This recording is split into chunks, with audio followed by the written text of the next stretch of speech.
call this meeting to order for the growth committees for October 31st, and have the first item, Madam Clerk. Actually, I don't think I need that.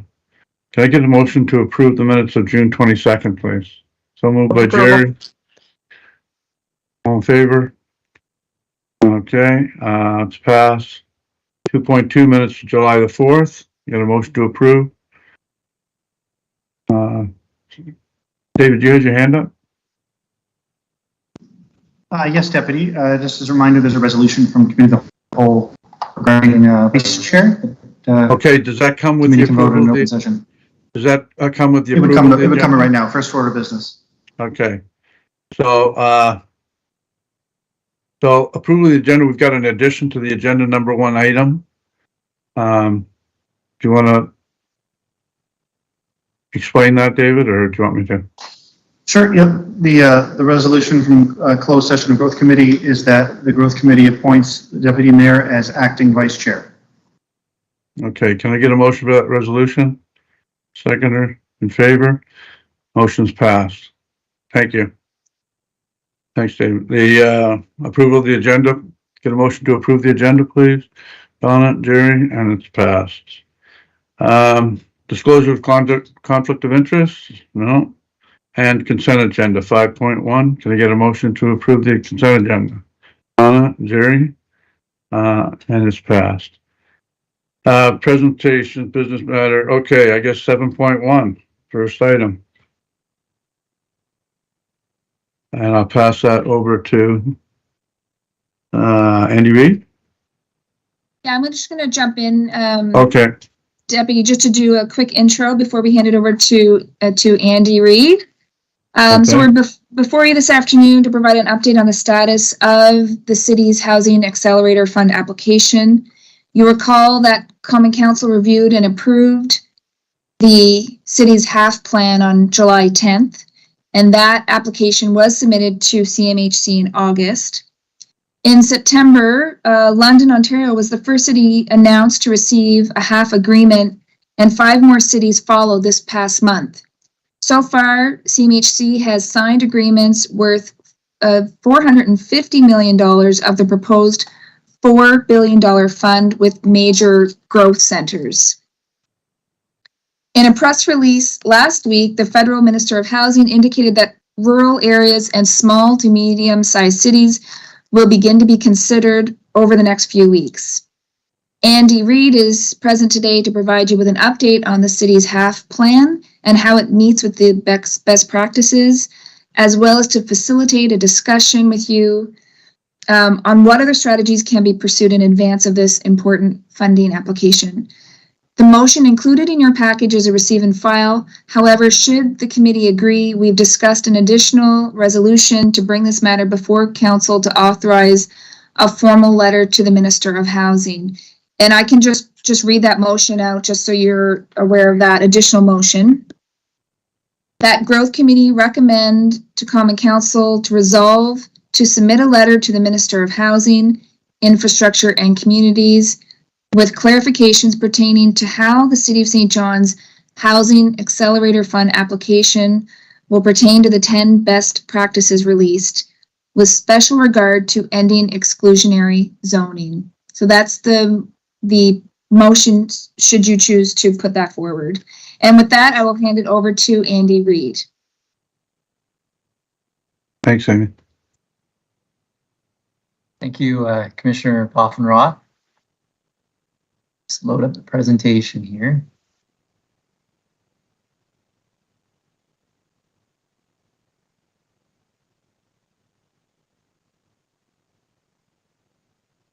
Members of the committee, I'm here before you today really to highlight the update we heard from the Minister of Housing last week.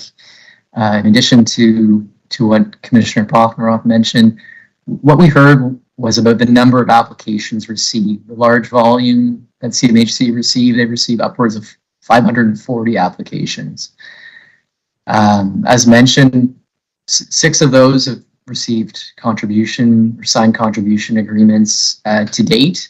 And we know over the next few weeks that other communities will begin to be considered, the communities that weren't pre-identified for funding as growth centers. So if we're reading the tea leaves properly here, what we've heard is that the federal government is looking for the best, most ambitious plans as they allot funding.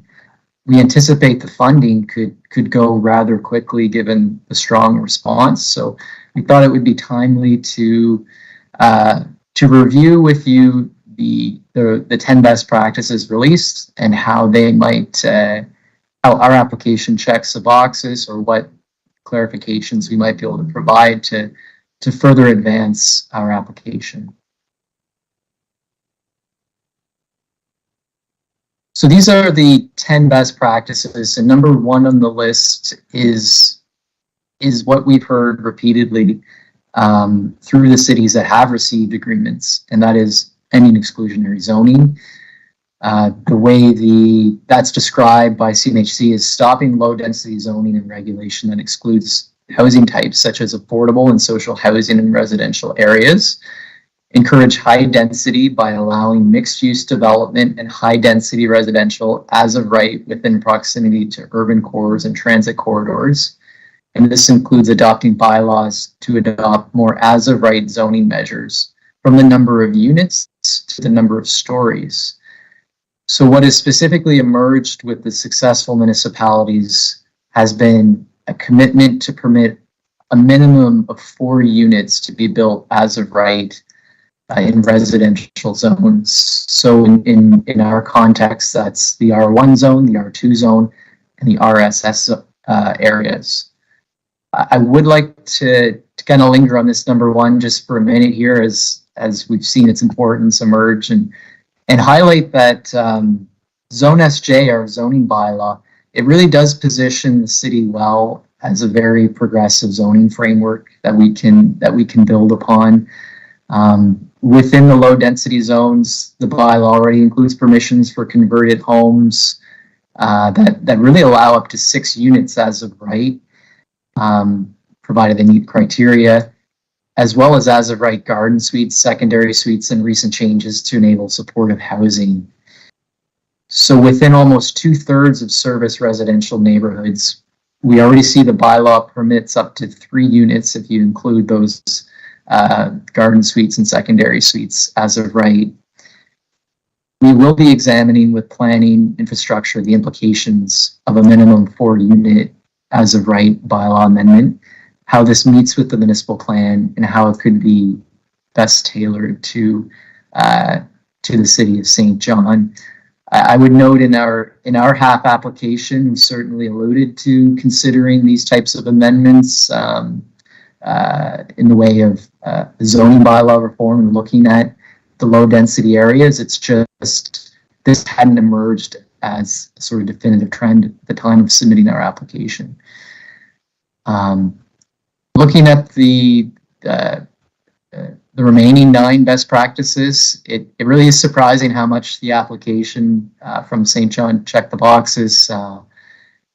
Make municipally owned lands available for housing. Certainly saw that as a necessary step with the Leveraging Public Lands initiative.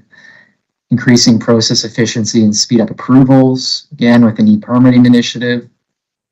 Prioritized enhanced development approval processes for rental and affordable housing.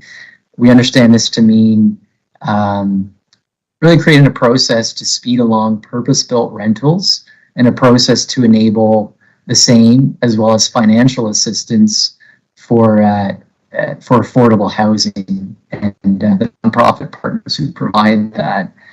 A comprehensive review of development charges and fee schedules. Development charges don't apply to the city of St. John. We don't have a development charge bylaw. Fee schedules is something we had considered or proposed to look at through Initiative 4, and what type of incentives or reimbursements we could provide for building permit fees for those projects. Reduce or eliminate parking standards. Again, our bylaw demonstrates some progressiveness here already, especially within the uptown area.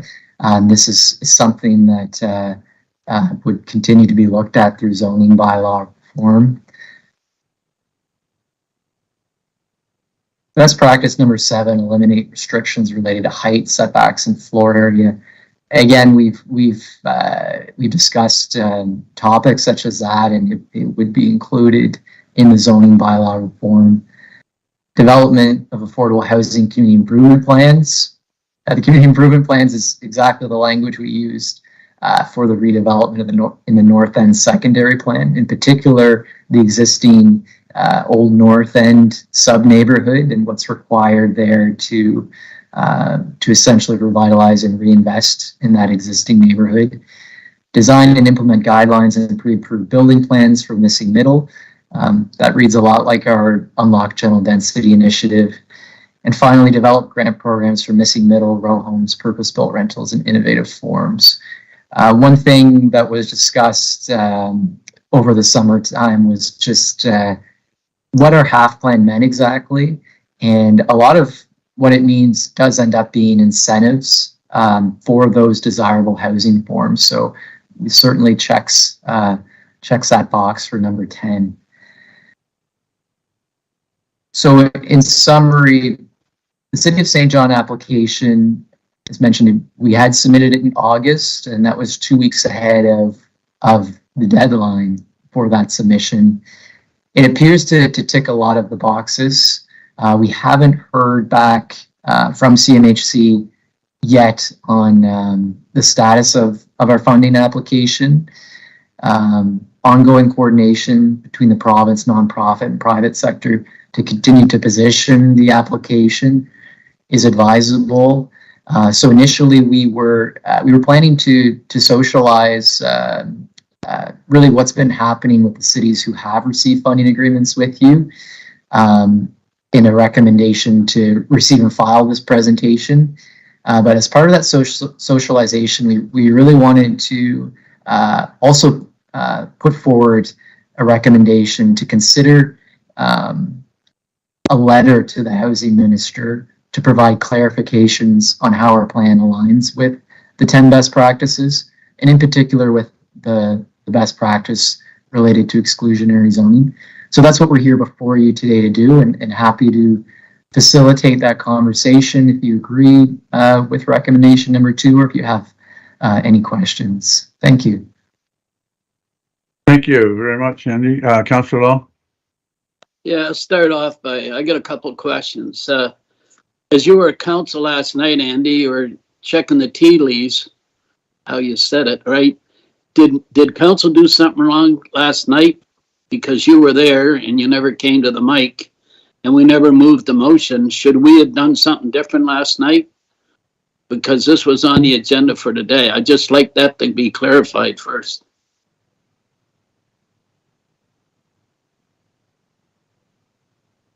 Mr. You said you checked through tea leaves. I'm curious about the tea through the leaves. acting chair. I don't know if the CAO wants to step in here, but I believe it was just a coincidence, really. We planned to bring this forward at the same time. You saw Councillor Hickey bring forward a similar motion, seeing the communique out of the minister's office last week. And maybe I can just build on that. I think, we're all interested in moving in the same direction in terms of making sure St. John's application is at the top of the list. So, we did have this on growth committee agenda prior to the motion coming in. But we want to move to ensure that we're best positioned. And so, the team came up with this presentation. The top 10 list came out, I think, just a week ago now. And so the team moved quickly to update and show how well our application links to the priorities of CMHC and how well positioned we are as a municipality, being really progressive and wanting to get more development opportunity here. So I think we're well aligned, and with the recommended additional recommendation this afternoon, I think we'll be even better positioned. Okay, yeah, I wouldn't think that there was anything wrong. It's just that we didn't have enough members to actually put it through the process. We're doing the same thing here today, actually. So I think we're fine. Do you have another question? Yes, I do. This is probably the city manager, really. Number 2, make municipality-owned lands available for housing. Have we ever discussed about giving it away free? In other words, to me, you got to spend money to make money. And like I read this here, and I know there's lots of municipalities across Canada that give the land away to get development. When I read the other side, Initiative 5, leverage for public lands. Why haven't we put in there that, if the situation's right, we'll give the land away. If you can guarantee us, some type of a development that we're going to gain taxes on. I just find that we're short there on that. That's my opinion. Yeah, and on that point, maybe Andy can expand upon, if there's any language to that specifically in the application. But we have, we have been having those discussions in terms of making city lands available. In fact, we just had discussion over the past week and subsequent discussion this morning just on that matter. And, really, and I've said that to some of the nonprofit entities that would be prepared to make that recommendation to council as it relates to making land available. That is also a recommendation in our strategy, to make land available. And it is working its way through GCO in terms of having land made available for housing purposes. So there's going to be a policy coming forward, in the not too distant future. I expect in the first quarter of 2024 to deal with, just as you say, Councillor, to make available lands with some language around that. But that isn't stopping us from doing it now. Your Worship? Thank you, Chair. I had on my list to bring up actually the Wellington, because that was a piece of land that we did give to St. John Nonprofit Housing for $1. And that was, I think we tore down 5 buildings almost that were valued at around $200,000 each. So it was about $1 million worth of assessed value. And we got the Wellington out of it. And that's been a fantastic project. So I would be interested in repeating that again myself, and I know staff is as well. So that's, it was a great example. I just really wanted to mention, Andy, that this really demonstrates how well the City of St. John is aligned with our plan with the Housing Accelerator Fund requirements. And it's kind of nice to see, because we tend to think of St. John as, trying to do a bit of catch up, but we're way ahead of the curve on this. And it's really impressive. I think, it shows that we've been, working on this. And I don't know if it was a few months ago when we talked about at council about updating the zoning bylaws, et cetera, going forward. And I know that Minister Green I had spoken to her, and she asked me about, the small semi-detached and detached smaller granny suites or whatever, and how we already have that. So she was impressed by that as well. So it's really a great demonstration. It's nice to have all 10 there and all the boxes that they check off. So great work, and great report for us. I think we can feel confident, going forward with all this for our application. So appreciate it. And if I'll move both of the recommendations actually in the kit. Okay, Jerry, you second it? Oh, yes, and I got 2 questions left. Okay, well, do you want to second it, and then we'll go on the question? Yeah, no, I'll second it. So that's the motion that Amy read out, as well as the recommendation number 1. Okay, go ahead. Just 2 quick questions. Andy, number 8, North End. Like, at the auction, I believe Historic bought most of that property that I think it was PUV, that outfit from Fredericton had. Do you deal directly with them as to, for instance, the big building that they're talking about building in North Queen Square? They told me they were waiting for the school, right? So now the school's been announced, and I don't know where they are, but where Historic owns so much property in North End, like they own those buildings and empty lots. I don't know if it's 63 units or not. But do you deal directly with them as far as to start development somewhere in the north end? Because people will follow people. If you build something, no doubt somebody else will build next door and continue, right?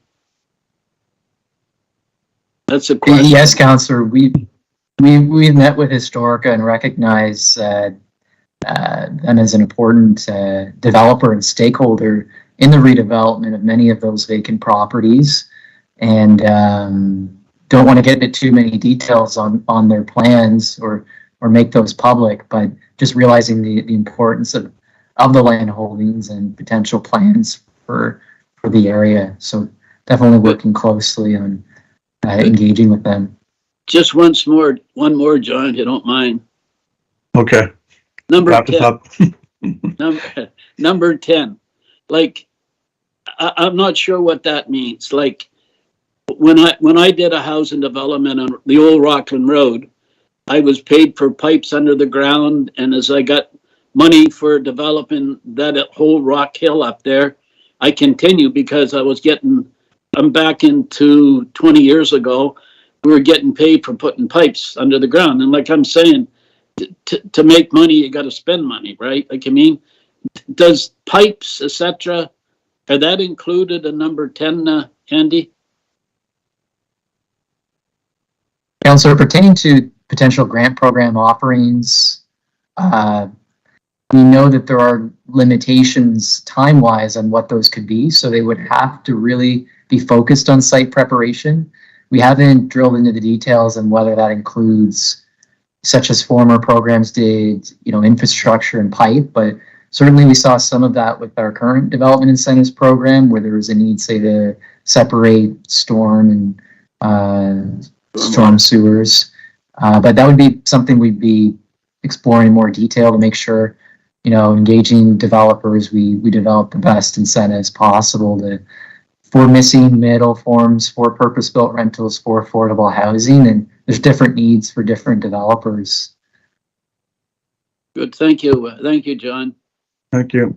Okay, so we've got a mover and a seconder on the recommendations. All those in favor, signify by saying aye. Okay, thank you. Next item is North End Secondary Plan. And Right. Yes. that's you, Amy. Yes, back to me. Thank you. So I'll introduce this next item, North End Secondary Plan Update. In 2020, the city adopted the Central Peninsula Secondary Plan, which established a framework for growth, development, and community enhancements within the Central Peninsula.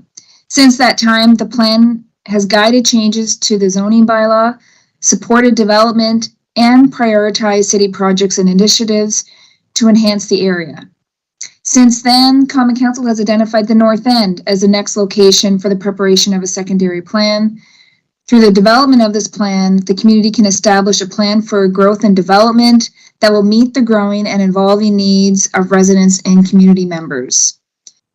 This afternoon, Jennifer Kushner, the manager of community planning, is here to provide you with an update on this secondary plan for the North End and highlight some of the key next steps anticipated in the coming months. And with that, I will hand it over to Jennifer. Thank you. Thank you, Amy. Can someone just confirm that you can see the... Yeah. Yep, thank you. I'm really happy to be here today to give a bit of an update on the North End Secondary Plan. We obviously intended to be up and running with this plan this year. Things happen, so that hasn't occurred, but we are looking forward to getting things going next year in 2024. So really, over the course of 2024 and 2025, we're looking at moving through the process to initiate the project and hopefully get it completely adopted. This would be upwards of 18-month process, very similar for those who were around during the Central Peninsula Plan. Of probably the most interest is what you'll be seeing in the upcoming months. So phase one initially months 1 through 4, so early next year. Staff would be looking at really defining what the scope of the plan is. So that will include establishing a firm boundary for what the plan will include. We know the North End includes the Old North End, but it could include other areas. So really making sure that we're picking a boundary that works with the geographical area, established neighborhoods, areas for expansion, and that the size of it is not of a scale that's so large that we really can't get into the right amount of details to make sure that the plan will be successful into the future as we implement. We'll also be establishing our timeline with key deliverables and milestones, and really undertaking a lot of background research. Ground truthing would be one of the terms. So really making sure we have a good understanding of what is physically there, how the area within the plan boundary functions, and really understanding what the needs are based on that area and what the potentials are. If there's vacant land that could be developed, if there are areas that could be enhanced in other ways. As well, we'll be hopefully awarding an RFP to a firm that can assist the community planning team in developing the plan. We do envision that the whole team will be involved in some capacity. Everyone's very excited about moving forward with this project, but we'll be able to get a plan developed much quicker with the assistance of an outside firm. As well, we're looking at establishing a steering committee. So this would include members of the community, residents, tenants, community members who maybe provide a lot of supports. So there is a diverse collective of individuals who can provide a lot of feedback about their experiences and their desires for the area. Moving forward to phase 2, lasting months 5 through 7, we'll be really starting with community engagement, developing that strategy and hosting initial workshops, focus groups, interviews, and such to really further define the existing status of the community and neighborhood, and identifying those themes and priorities and goals that have come out through speaking with members of the community. Phase 3 is plan development. So for about 4 months, this will be taking that feedback that we're given and really developing objectives, policies, and actions for the future of the neighborhood. So some of the things that you see in the Central Peninsula Plan will be incorporated category-wise in the North End Plan, but there could be elements that will be unique to that neighborhood or area that'll be addressed separately. So we'd see things like goals for future land use, zoning, development guidelines, housing needs, as well as things like transportation, heritage, and different cultural or environmental considerations. We do benefit, of course, now with the announcement of the North End School, as well as the museum, which will form 2 really prominent anchors within the plan area and will be major community investments. So we'll be building on those elements as well as we develop the plan. We'd also be looking at really developing a community improvement plan and infrastructure roadmap to make sure that we are being strategic and being set up for successful processes and development into the future. And as well, having a really strong outline of actions, who would be implementing what action, and who the responsibilities would fall to for really making sure that we achieve those goals and objectives. And lastly would be the plan refinement and adoption. So we'd be taking back what we've developed to the community to really get public feedback and hopefully support on the plan to make sure that what they envisioned, what they have told us is included in that plan, and it's something that the entire community can work together towards success. We would be, of course, presenting this final plan to council at that time for adoption, and then we would be entering into that phase of implementation. So what's in a neighborhood plan? I think I probably touched on a lot of them, the items, but for the North End plan, really infill strategy of key redevelopment sites will be one of the major things. Of course, housing. will be critical, looking at the types of built form we have now, determining what would be ideal to add to the community and the neighborhood, and how to really build on the assets and the strengths of that neighborhood to become stronger in the future. As well, we'll be really getting an idea of what updates will be required to our municipal plan, our zoning bylaw, and our subdivision bylaw in order to facilitate the vision created. So much like with the Central Peninsula Secondary Plan, it resulted in updates to the municipal plan and the zoning bylaw. We can expect something very similar to come out of the development of this neighborhood plan. So our next steps, staff have been working on preparing an application to the FCM for their Green Municipal Fund for Sustainable Neighborhood Action Plans. So we were hoping to take a resolution to council in November to get support for submitting this application, the commitment to developing the plan, and to include the sustainability components required of the grant.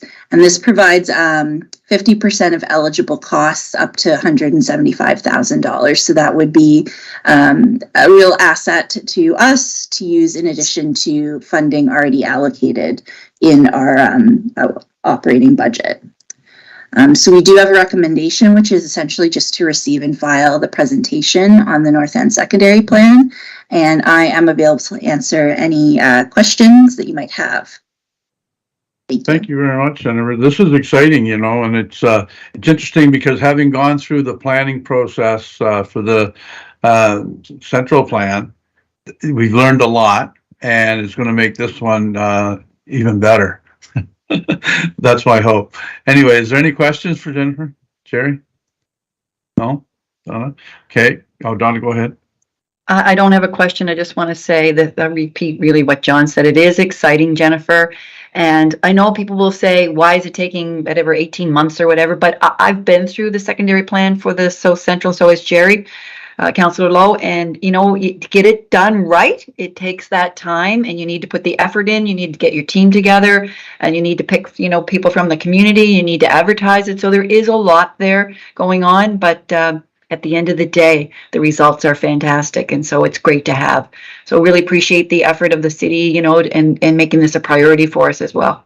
So appreciate it. Thanks so much. And I will move the recommendation to receive for information. Okay, Jerry, second. Okay, thank you very much. Okay, next item, 7.3. That one is me, Deputy. So good afternoon, Deputy and members of Growth Committee. So before you this afternoon is a request to allocate funding from the Strategic Real Estate Reserve to an Industrial Parks Operating Reserve to ensure financial support for your catalytic project in the 2024 operating budget and moving forward. Staff are currently working on a review of the governance related to the industrial parks, while also advancing the roadmap established by Deloitte, and see a need for committed funding to support these work streams over the next several years. To speak further to this, we have Brian Irving, who is currently the manager of the industrial parks. So over to Brian. Thank you, Jackie, and thanks to the Growth Committee. Yeah, just building off of Jackie's, the work the reserve has really set out for the future years' work, the ensuing work that follows our strategy work, and of course will set us up to do some more strategic work with partnerships in terms of business development, marketing, and ultimately development initiatives. Also, we'll be looking towards some design engineering civil supports to start to identify locations and understand the characteristics of sites for development, including servicing and elevations and ground conditions and all that kind of stuff. And of course, all that entails some legal supports and of course some of the legal works with our partnership agreements too. So we've got a variety of things that we're working on that follow our work streams from the Deloitte report, and this report would simply earmark some funds for that as we're going forward. Excellent. So do we have any questions for Mr. Jerry? Yeah, is the city manager on here? Yes, I am. That's okay, good. Like, I got a lot of questions about the industrial park. First of all, I think, and no, I'm not going to criticize anybody. I have no intentions of criticizing anybody. I think we do way too many surveys, we spend too many wheels, and we don't get things done, right? Like, I was lucky enough to be on Industrial Park, and then I went on to develop St. John, and we wound that up, and I think we had $1.5 million that we put into a trust fund, right? But every time you come to growth, it's to get more money, to do more surveys, to do more things, and you're looking for money now, 600,000 spread over 3 years, the next 3 years. Like, I've worked with Brian on actually both the industrial and develop St. John. Brian was on both of them. I thought the develop St. John project, when we were on that, was an excellent project, an excellent group of people. It had volunteers, it had Brian, it had at the time Steve Carson. Actually, the chairperson was an ordinary person. And when I look at it today, we got things done. I mean, we built a barge terminal. Maybe we were wrong. Maybe in 5 years, it was maybe the smartest thing we ever did, right? But I mean, I find that development that we had there was a workable one. And I wrote some notes down last night. I mean, a committee that had, for instance, the most active industrial park that I can see in the future for taxation purposes west, okay? And it has to be on growth of the port, where the port wants to go, how deep into Lorneville does it want to go, et cetera, et cetera. So going back to develop St. John, if that was formed again, you could put a member of the board of the port on it. You could put a person that was pro the Conservative Party, pro the Liberal Party, in other words, both parties. You put a lawyer on it. You put somebody that knows a lot about railways, somebody CP naturally, because it's CP West. There's so many things that we could do if we could do the framework back to develop St. John, and naturally have a Brian on it and have a member of council. I just think that framework gets things done and did get things done. Do you want to let Brian, Councillor Lowe, do you want to let Brian respond to that? Maybe we're doing some of what you're saying. No, I like to finish first because you gotta Well, you're on 1:30. I know, but you got your 3 minutes now. You're gonna. Okay, then go on, Brian. Shoot. I'm not done. But I think to you, Councillor Law, I think you're on to something. We're just not really at that point. We want to speak to the governance aspects here. We just really want to kind of lay the groundwork for the future. And we're going to come back within a couple of months to talk about the governance stuff and address some of the things you're touching on right now. That wasn't really the purpose of today's report. It was just part of a budgeting process to earmark something that was there. In the event, that's council's decision to stand the company up or to do some sort of an organization like Develop. I agree. We had great success. We had great leadership. We had great focus. These are all reasons why that makes sense. And of course, we're going to come back with that in a very short period of time for your consideration. City Manager, do you want to jump in? Thank you. Yes, just to build on that, I echo a lot of the comments Councillor Lowe has made. We really want to focus on moving the industrial parks in terms of development, realize the opportunities that are before us. And as Mr. Irving has mentioned, we are looking at governance. We're not looking to invest this money in more studies or anything of that nature. This is really about setting up the entity that will be back before you to recommend. Our goal is before the end of this year. I think a lot of great points are made, and I think there's great alignment in terms of where our recommendation will be coming from as well. We're interested. We've analyzed this, looked at it. We've had a consultant. We've heard the input from Brian Irving as well in terms of his experience. And so I think we'll be well aligned when we come back with a recommendation before the end of this year. Excellent. Okay. On your second round down, Councillor Law, go ahead.